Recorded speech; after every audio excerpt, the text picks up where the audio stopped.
Welcome back to Monkey Toss's Biff Bang Pow. This is your news segment for today. Information on Marvel's Herald storyline has finally been revealed, featuring characters of She-Hulk, Hellcat, like we... Oh, I'm sorry, it's so boring. Ugh. Just finish your own story for this one. Danny. Radical Comics stopped publishing their series Incarnate due to accusations of plagiarism on creator Nick Simmons. Simmons is the son of Kiss bassist Gene Simmons, proving that lack of talent is genetic. The Deadpool Corps has been released this week, which is a blatant knockoff of DC's Green Lantern Corps. If successful, Marvel will also reveal Spider-Man Blackest Night, the Justice League of X-Men, and Marvel presents the history of the DC Universe. DC Comics announced a new promotional toy last week, which is weird because they're a comic book company. The cartoon Iron Man Armored Adventures has been renewed for a second season, but this season will be focusing on his arch-enemies, the Ironmonger, Crimson Dynamo, and of course, Jack Daniels. My enemy's vodka. Boom Studios announced that Stan Lee would be creating 3 new superhero comics for the company, because Stan Lee creating a superhero is news. This just in, that's every day of his life. You should throw it over to me now. Oh yeah, let's see what Jamie's up to and what comics are selling and what aren't. Thanks, me. We're going to take it over to Jamie for the retailer's perspective. Jamie, what's going on this week? Kevin Smith's Green Hornet finally released. Although I found his script to be a little thin, it's going to be a while before I'll be able to figure out if I'm entertained or not. I'm entertained. Look at that pretty lady. She's so pretty. Yeah, but it's a guy. No, this one's a girl now. Well, it's a guy in the book. Wink. Never mind. Mighty Avengers. Quicksilver versus Thor. Loki in the middle causing trouble, finally unmasked. He's been posing as the Scarlet Witch. This is a very well-selling title this month, and I liked it. I like it a lot. I like Marvel's new transsexual trend. Cool. New Ultimates. Remember when Ultimates never came out on time, and Ultimate Avengers, which is out now, same thing, never comes out on time? Well, Marvel's released another Jeff Loeb title that may or may not come out on time involving the Ultimate Avengers, but the Frank Cho artwork is worth the read. Are you sure? You just bought the same book twice. Yeah, that's what I'm worried about too. Be some clever $3.99 guys. Good for them. First Wave. This is DC's answer to the pulp version of story arcs that are being offered to us through Marvel. DC's version takes some of the characters they own licensing to from the 1930s, and this is a limited storyline. I don't know where it's going to go, but right now the pivotal point seems to be around Doc Savage.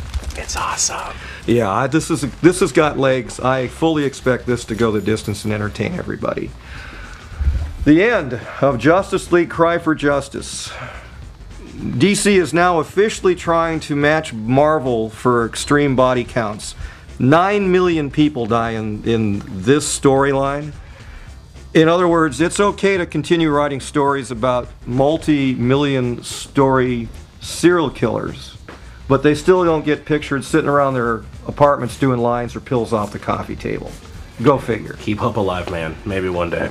And then finally, Wolverine Weapon X. This rejoins Steve Rogers, the old Captain America, with Logan, who's grateful to have his friend and colleague back. They go out for beers, and this is the result when you go out drinking, folks. Don't do it, it's cautionary tale. When I get drunk, I end up dancing like a drunk baby. Speaking of drunk babies, it's time for Danny. It's Danny time.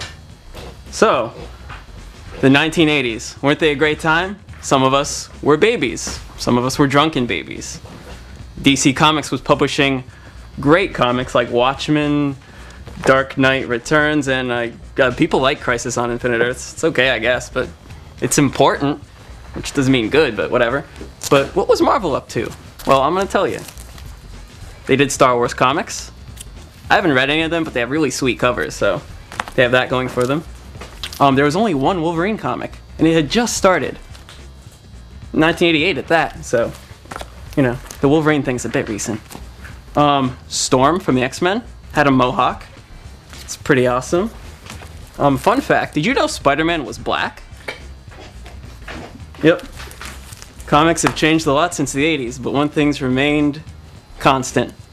The Hulk, always green, except when he isn't. What time is it, Danny? Time for our pick of the week. Boom, here it comes. Jonah Hex. Are you reading Jonah Hex? No. Then you're an idiot, because Jonah Hex is the best comic book in the world. By the team that does Power Girl, it's old spaghetti westerns. He looks just like every cowboy actor you've ever seen, except for that hideous scar, and he kills dudes. He kills like 25 dudes in this book. Sweet. And if you notice, he gets ladies, and then he kills them. Because they deserve it, not because it's fun. But you know. But it is DC Comics, so. It is DC Comics, so you're going to get They also killed. probably have fun doing it. Oh, they have fun. We have lots of fun killing people. I'm going to have fun going home and nursing this sick cold I have. I'm Matt. I'm Danny. We'll see y'all next week. Drunk baby dancing time before we go. You like that, ladies? No, you don't. Why would you? You look uncomfortable. Get into it. I've never seen a drunk baby before.